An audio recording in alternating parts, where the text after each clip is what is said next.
ಇನ್ನು ದಾವಣಗೆರೆ ರಣಕಣದಲ್ಲಿ ಪ್ರದೀಪ್ ಈಶ್ವರ್ ಅವರು ಫಿಲ್ಮಿ ಸ್ಟೈಲಲ್ಲಿ ಡೈಲಾಗ್ ಕೂಡ ಹೊಡೆದಿದ್ದಾರೆ. ನಮ್ಮನೆ ಹೆಣ್ಣುಮಕ್ಕಳ ಬಗ್ಗೆ ಮಾತಾಡಿದ್ರೆ ಸುಮ್ಮನಿರ್ತೀನಾ ಅನ್ನುವಂತಹ ರೀತಿಯಲ್ಲಿ ರೊಚ್ಚಿಗೆದ್ದುವಂತಹ ರೀತಿಯಲ್ಲಿ ಆಕ್ರೋಶವನ್ನು ಸಹ ವ್ಯಕ್ತಪಡಿಸಿದ್ದಾರೆ. ನಿಮ್ಮ ಮನೆ ಹೆಣ್ಣು ಮಕ್ಕಳ ಬಗ್ಗೆ ಮಾತಾಡಿದ್ರು ಕೇಳದೆ ಅಂತೇಳಿ ಹೇಳ್ತಾ ಇದ್ದಾರೆ. ನನ್ನ ಮನೆ ಹೆಣ್ಣು ಮಕ್ಕಳ ಬಗ್ಗೆ ಮಾತಾಡಿದ್ರೆ ಸುಮ್ಮನಿರ್ತೀನಾ, ನಿಮ್ಮ ಮನೆ ಹೆಣ್ಣು ಮಕ್ಕಳ ಬಗ್ಗೆ ಮಾತಾಡಿದ್ರು ಅದನ್ನು ಕೂಡ ನಾನು ಕೇಳಿಸ್ಕೊಂಡಿದ್ದೇನೆ. ಅಷ್ಟಕ್ಕೆ ವಿಜಯೇಂದ್ರ, ಅಶೋಕ್ ಎಲ್ಲ ಟ್ರಿಗರ್ ಆದರು. ಬಂದು ನೋಡು ಎಂದು ನನಗೆ ಸವಾಲನ್ನು ಹಾಕಿದ್ರು.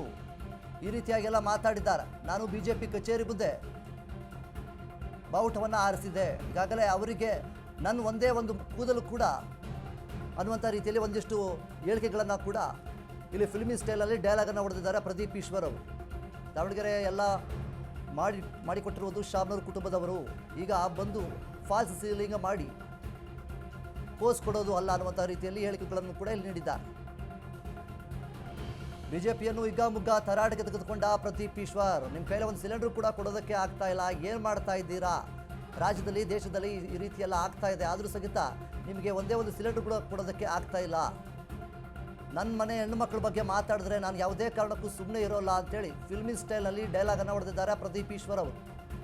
ಅಷ್ಟಕ್ಕೆ ವಿಜಯೇಂದ್ರ ಆಗಲಿ ಅಶೋಕ್ ಆಗಲಿ ಎಲ್ಲರೂ ಕೂಡ ಟ್ರಿಗರ್ ಆದರು ಅನ್ನುವಂಥ ನಿಟ್ಟಲ್ಲಿ ಪ್ರದೀಪ್ ಈಶ್ವರ್ ಅವರು ಹೇಳಿರುವಂಥದ್ದು. ನೋಡಿದ್ಮೇಲೆ ನಿಮಗ್ ಸಹಿಸ್ಕೊಳಕ್ಕಾದ್ರೆ ಅಲ್ಲ ರೀ, ನನ್ ಮನೆ ಹೆಣ್ಣು ಬಗ್ಗೆ ಮಾತಾಡಿದ್ರೆ ನಾನು ಸುಮ್ನೆ ಇರ್ತೀನ, ನಿಮ್ ಮನೆ ಹೆಣ್ಣು ಮಕ್ಕಳ ಬಗ್ಗೆ ಮಾತಾಡಿದ್ರು ನಾನು ಇಷ್ಟೇ ಕೇಳಿದ್ದು. ಅದಕ್ಕೆ ಪಾಪ ನಮ್ಮ ಅಶೋಕಣ್ಣ, ವಿಜೇಂದ್ರಣ್ಣ, ಎದ್ದಾಳವ್ರು ಎಲ್ಲ ಟ್ರಿಗರ್ ಆಗಿ ನಿನಗ್ ತಮ್ಮಿದ್ರೆ ದಾವಣಗೆರೆಗೆ ಬಾ ಅಂತ ನಿಮ್ಮ ಆಫೀಸ್ ಮುಂದೆನೆ ಬಂದ್ ನಿಂತ್ಕೊಂಡೆ. ಏನಾದ್ರು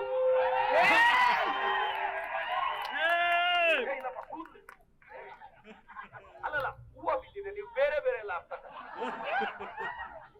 ನಾನು ಅವ್ರ ಬಿಜೆಪಿ ಕಚೇರಿ ಮುಂದೆ ನಿಂತ್ಕೊಂಡು ಕಾಂಗ್ರೆಸ್ ಬಾವುಟ ಆರಿಸ್ದೆ, ಒಂದೇ ಒಂದು ಕೂಡ.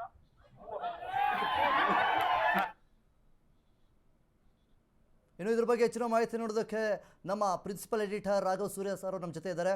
ಸರ್ ನಮಸ್ಕಾರ. ಸರ್, ಮುಖ್ಯವಾಗಿ ಇಲ್ಲಿ ಪ್ರದೀಪ್ ಈಶ್ವರ್ ಅವರು ಈ ರೀತಿಯಾದಂತಹ ವರ್ತನೆ ಮಾಡುವಂತಹ ಅವಶ್ಯಕತೆ ಇತ್ತಾ? Well, good question Vinod. ಈ ಅವಶ್ಯಕತೆ ಇತ್ತ ಇಲ್ವಾ ಅನ್ನೋದಕ್ಕಿಂತ ಹೆಚ್ಚಾಗಿ ಚುನಾವಣೆ ಅಂದಾಗ ಅವರ ಪಾಸ್ಟ್ ಎಕ್ಸ್ಪೀರಿಯನ್ಸ್ ನ ಯಾವ ರೀತಿ ಸದ್ಬಳಕೆ ಮಾಡ್ಕೊಳ್ಬೇಕು, ಜನರ ಮೇಲೆ ಯಾವ ರೀತಿ ಇಂಪ್ಯಾಕ್ಟ್ ಮಾಡಬೇಕು ಅನ್ನೋ ಒಂದೇ ಒಂದು ಇಂಟೆನ್ಷನ್ ಇಂದ ಎಲ್ಲ ರಾಜಕಾರಣಿಗಳು ತಮ್ಮದೇ ಆದಂತ ಶೈಲಿಯಲ್ಲಿ ಅಬ್ಬರಿಸೋದನ್ನ ನಾವು ನೀವೆಲ್ಲ ನೋಡ್ತಾ ಇರ್ತೀವಿ. ಹೀಗಾಗಿ ಅವರ ಆರಂಭದಲ್ಲೇ ಭಾಷಣದ ಒಂದು ಮೊದಲ ಭಾಗದಲ್ಲೇ ತುಂಬಾ ಭಾವುಕ ಮತ್ತು ಆಕ್ರೋಶದ ಒಂದು ಮಿಶ್ರಣ ಆಗಿತ್ತು. ನನ್ನ ಮನೆ ಹೆಣ್ಣುಮಗಳ ಬಗ್ಗೆ ಯಾರಾದ್ರೂ ಮಾತನಾಡಿದ್ರೆ ನಾನು ಸುಮ್ಮನೆ ಇರೋಕ್ ಸಾಧ್ಯನಾ ಅಂತ ಒಂದು ಪ್ರಶ್ನಿಸುವ ಮೂಲಕ ಮತದಾರರ ಗಮನ ಸೆಳೆಯುವಂತ ಒಂದು ಪ್ರಯತ್ನ ಆಗ್ತಾ ಇದೆ. ಅಂದ್ರೆ ಪೊಲಿಟಿಕಲ್ ಪಾಯಿಂಟ್ ಆಫ್ ವ್ಯೂ ಇಂದ ಒಂದನ್ನೇ ನಾವಿಲ್ಲಿ ಗಮನಿಸ್ಬೇಕಾಗತ್ತೆ. ಯಾಕಂದ್ರೆ ಇದು ಅವಶ್ಯಕತೆ ಇತ್ತ ಇಲ್ವಾ ಅನ್ನೋದಕ್ಕಿಂತ ಹೆಚ್ಚಾಗಿ ಇಲ್ಲಿಯ ಮತದಾರರ ಗಮನ ಸೆಳಿಬೇಕು ಮತ್ತು ತಮ್ಮ ಪಕ್ಷದ ಅಭ್ಯರ್ಥಿಯ ಪರವಾಗಿ ಮತಬೇಟೆ ಮಾಡಬೇಕು. ಅದೊಂದೇ ಇಂಟೆನ್ಷನ್ ಇಟ್ಕೊಂಡು ಇಲ್ಲಿ ಈ ಒಂದು ಸಂಚಲನ ಅಂತ ಕರಿತೀವೋ, ಪ್ರಚಾರ ಅಂತ ಕರಿತೀವೋ, ಅಬ್ಬರ ಅಂತ ಕರಿತೀವೋ, ಏನಾದ್ರೂ ಕರಿಬಹುದು. ಈಗಿನ ಒಂದು ಶೈಲಿ, ಮಾತನಾಡುವ ಶೈಲಿ ಎಲ್ಲರಿಗೂ ಕೂಡ ಜನಜನಿತವಾಗಿದೆ. ಮಾತಿನ ಮಲ್ಲ ಅಂತ ಕರೀತಾರೆ, ಮಾಸ್ ಆಗಿ ಏನಾದ್ರೂ ಡೈಲಾಗ್ಸ್ ನ ಹೇಳ್ತಿರ್ತಾರೆ ಸಿನಿಮಾ ಮೂಲಕ. ಅದೇ ರೀತಿ ಕೂಡ ಇಲ್ಲೂ ಆಗಿದೆ. ಹೀಗಾಗಿ ಪ್ರದೀಪ್ ಈಶ್ವರ್ ಅವರ ಒಂದು ವೈಯಕ್ತಿಕ ಘನತೆ ಮತ್ತು ಹೆಣ್ಣು ಮಕ್ಕಳ ರಕ್ಷಣೆ ವಿಚಾರವಾಗಿ ಮಾತನಾಡಿರೋದನ್ನ ನಾವು ಗಮನಿಸಬಹುದು. ಮತ್ತು ಬಿಜೆಪಿ ನಾಯಕರಿಗೆ ನೇರ ಸವಾಲನ್ನ ಹಾಕುವ ಮೂಲಕ ಅವರು ಇಲ್ಲಿ ಮತ್ತಷ್ಟು ಗಮನ ಸೆಳೆದಿದ್ದಾರೆ. ಹಾಗೇನೆ ಶಾಮನೂರು ಕುಟುಂಬದ ಪರ ಬ್ಯಾಟಿಂಗ್ ಮಾಡ್ಲಿಕ್ಕೆ ಬಂದಿದ್ದಾರೆ. ಹಾಗಾಗಿ ಶಾಮನೂರು ಕುಟುಂಬದಿಂದ ಆದಂತ ಕೊಡುಗೆಗಳ ಬಗ್ಗೆ, ದಾವಣಗೆರೆಗೆ ಆ ಕುಟುಂಬದಿಂದ ಆದಂತ ಅಭಿವೃದ್ಧಿಗಳ ಬಗ್ಗೆ ಜಾಸ್ತಿ ಗಮನ ಹಾಕಿರೋದು ಇಲ್ಲಿ ಗಮನ ಸೆಳೀತು.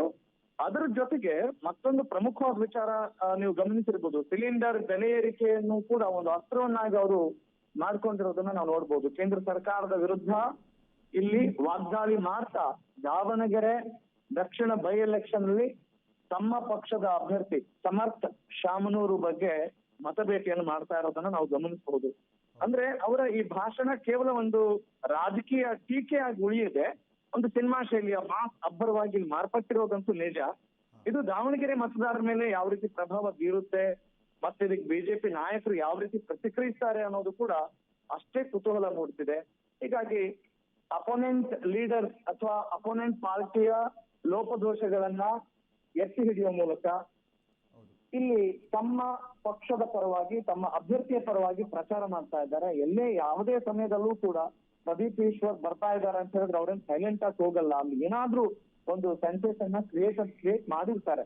ಆದ್ರೆ ಅದು ಪಾಸಿಟಿವ್ ಆಗಿ ಇರುತ್ತಾ, ನೆಗೆಟಿವ್ ಆಗಿರುತ್ತಾ ಅನ್ನುವ ಲೆಕ್ಕಾಚಾರಗಳು ಯಾವಾಗ್ಲೂ ಇರುತ್ತೆ. ಆದ್ರೆ ಇವತ್ತು ನೋಡಿದಾಗ ಸಿಲಿಂಡರ್ ಬೆಲೆ ಏರಿಕೆ ಮತ್ತು ಹೆಣ್ಣು ಮಕ್ಕಳ ರಕ್ಷಣೆ ಬಗ್ಗೆ ಮಾತನಾಡಿರೋದು, ಶಾಮನೂರು ಶಿವಶಂಕರಪ್ಪ ಅವರ ಕುಟುಂಬದ ಅಭಿವೃದ್ಧಿ ಕಾರ್ಯಗಳ ಬಗ್ಗೆ, ಕೊಡುಗೆಗಳ ಬಗ್ಗೆ ಮಾತನಾಡಿದಾಗ ಬಹುಶಃ ಈ ಚುನಾವಣೆಯಲ್ಲಿ ಪಕ್ಷದ ಅಭ್ಯರ್ಥಿಯ ಮೇಲೆ ಮಾತ್ರ ಜಾಸ್ತಿ ಗಮನ ಸೆಳೆಯುವ ಪ್ರಯತ್ನ ಮಾಡ್ತಾ ಇದ್ದಾರೆ ಅನ್ನೋದು ಓವರ್ ಆಲ್ ಟೋಟಲಿ ಒಂದು ಸಮರೈಸ್ ಮಾಡಿ ಹೇಳ್ಬೋದು ಅಂತ ಅನ್ಸುತ್ತೆ Vinod. Okay thank you so much sir ನಮ್ಮ ಜೊತೆ ಮಾತನಾಡಿದ್ದಕ್ಕೆ.